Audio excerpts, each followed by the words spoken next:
Given question is root locus g of s h of s equals to k divided by s into s plus 3 s square plus 2s plus 2. So first we need to find out the poles, starting points. So what is the starting points?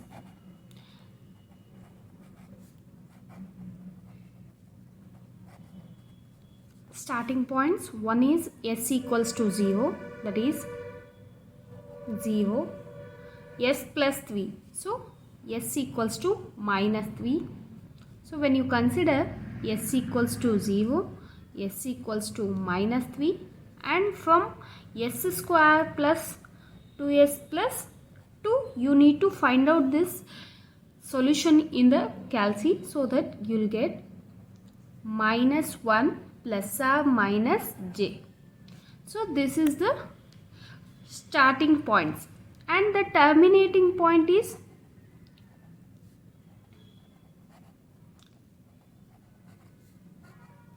infinity. So 4 roots are there, so 4 points will terminate at infinity.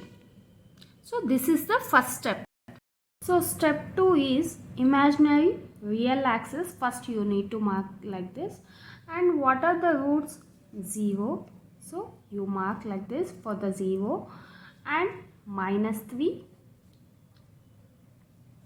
and minus 1 plus j, minus 1 minus j. So when you hold hand here, so if you count only minus 1 minus 0, don't consider the imaginary axis. Okay, so leave about the imaginary roots, only you consider the real roots, that is 3 and 0. So if you see this, so only one root is visible. Okay, so when you add number of poles and zeros, it should be a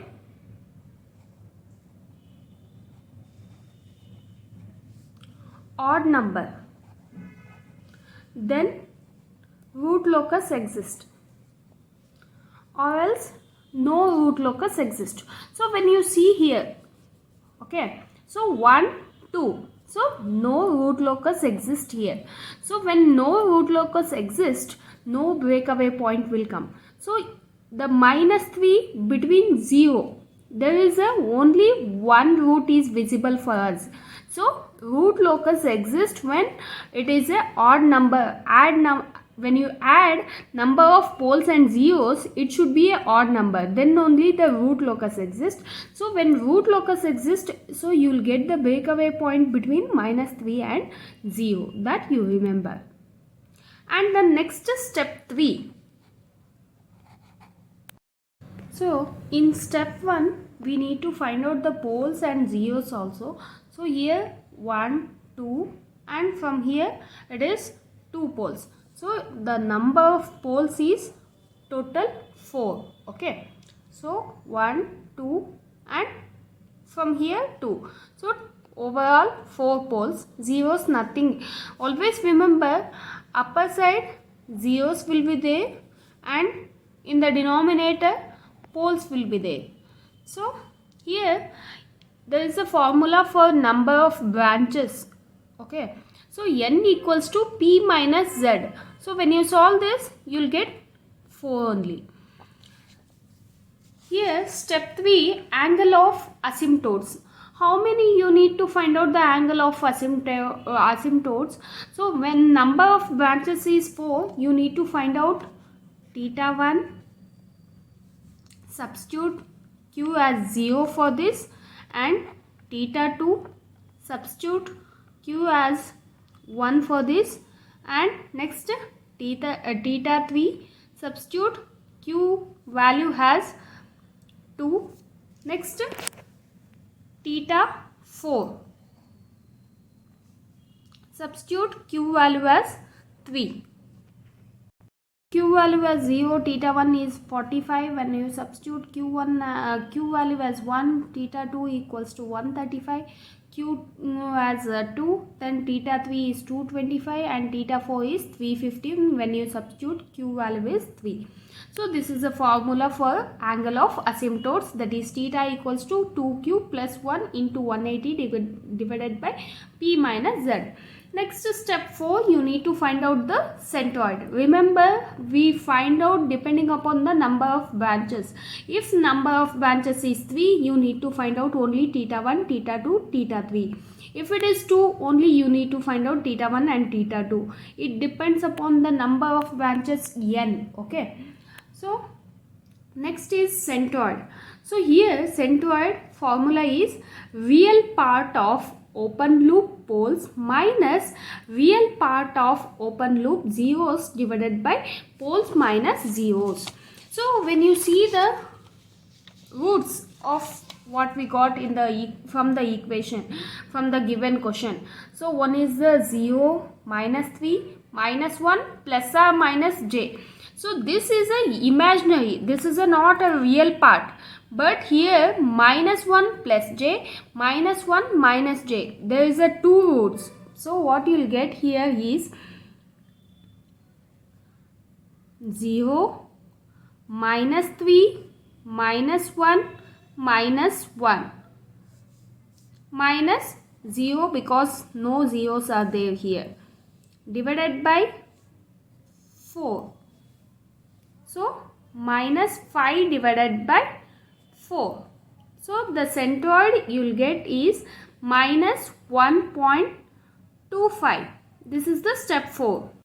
Step 5, breakaway point 1 plus g of s into h of s. So the given question 1 plus k divided by s into s plus 3 s square plus 2s plus 2 equals to 0. So same, I have taken LCM. So the denominator for the next step, denominator is 0.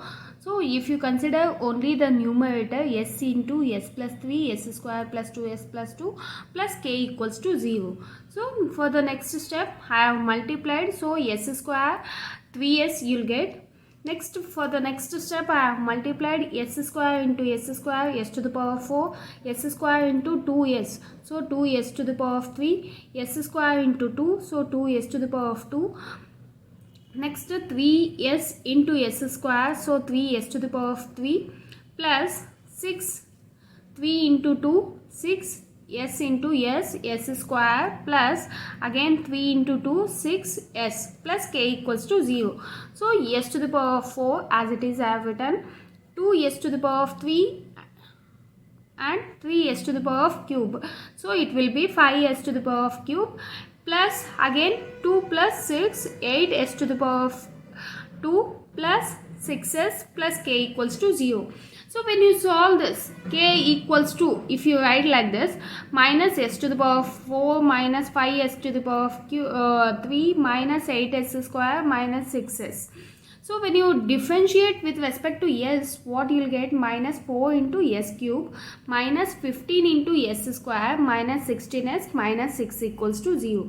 So when you solve this in a calci, so what roots you will get, roots of this equation, s equals to minus 2.288 and minus 0.7307 plus or minus 0.3485 j. So complex conjugates cannot be a breakaway point. So this is the answer. Breakaway point is minus 2.288. So if you observe this, so I told in the beginning, in the step 2, you will get the breakaway point between minus 3 and 0. So now you got the breakaway point is minus 2.288. Next step is intersection with the imaginary axis. Step 6 is intersection with the imaginary axis. So the characteristic equation what we have written in the breakaway point, you can observe s to the power of 4, 5s to the power of 3 plus 8s square plus 6s plus k. That equation only you can write for the intersection with the imaginary axis. So first here I have marked A0, A1, A2, A3, A4. Okay. So this you have studied in the third model actually. So here s to the power of n, so s to the power of 4. So we will first write even numbers, that is a0 value is 1, a2 value is 8 and a4 value is k. Next we write the odd numbers a1, a3, a5. So that is 5 and 6 from the characteristic equation, and we write respective s to the power of 3.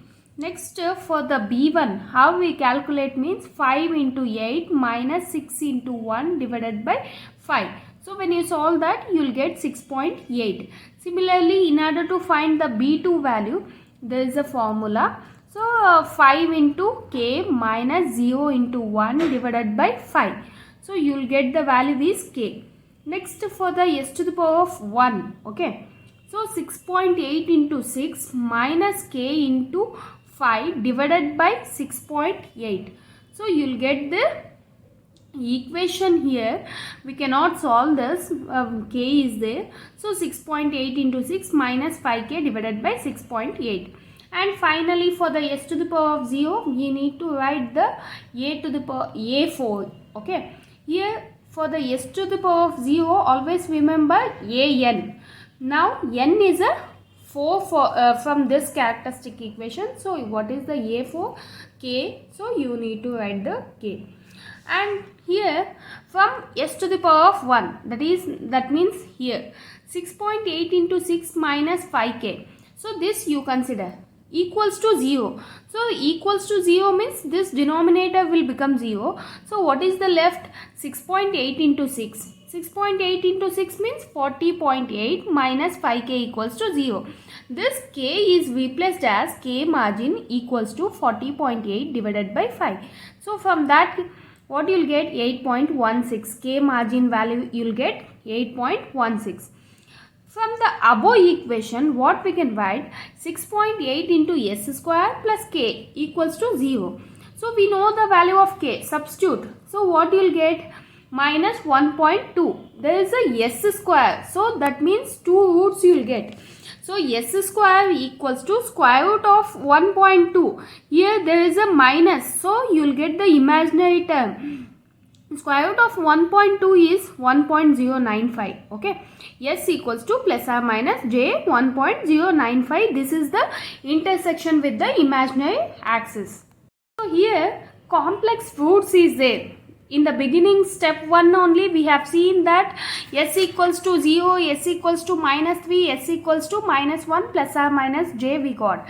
So that we need to find out the angle of departure. So if the roots are real, no need to find the step 7. So if the complex roots are there, so we need to find out the angle of departure. So first root is a 0, second is minus 1 plus j and minus 1 minus j. So you need to mark like this, and here you'll get the coordinates. Here also you'll get the coordinates. You can write here minus 1 plus j. Here you can write minus 1 minus j, right? And minus 3 is the another root. So overall 4 roots you need to mark like this. Only we consider this one angle of departure, because we are finding for the complex root minus 1 plus j, and so minus 1 plus j. For this you need to join all the poles what we have. If zeros also is there, then also you need to join here. Okay. So now we are considering only minus 1 plus j, remember. Okay. Only one pole we are considering. We are not considering the 3 poles, and 3 poles we are joining for this. Okay. So from here to here the angle is phi p1. From here to here the angle is phi p2. And this is the another pole, that is phi p3. So after marking like this, we don't know the value of phi p1, phi p2, phi p3. We need to find out the angle.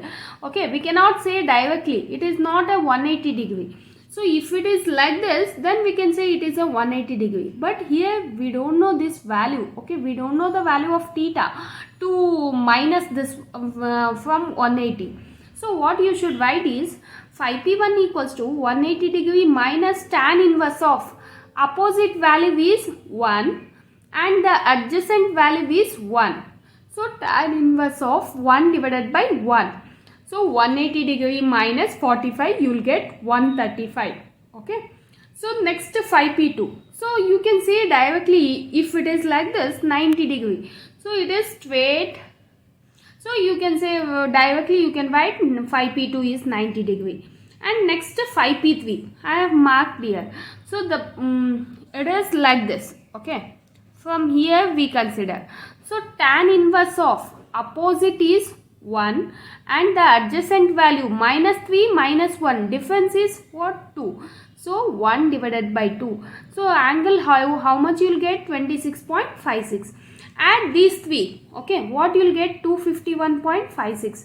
So zeros are not there. So phi z equals to 0. Sorry, summation of phi z equals to 0. Phi equals to summation of phi p minus summation of phi z equals to 251.56. Angle of departure equals to 180 degree minus phi. So 180 degree minus 251.56. So you will get minus 71.56. For what? Minus 1 plus j. So whatever you got this, opposite sign you need to mark because we have the same but we have the opposite sign. Okay. So minus 71 we got. So for this case 71 plus 71.56 at minus 1 minus j. So next we need to draw the root locus figure.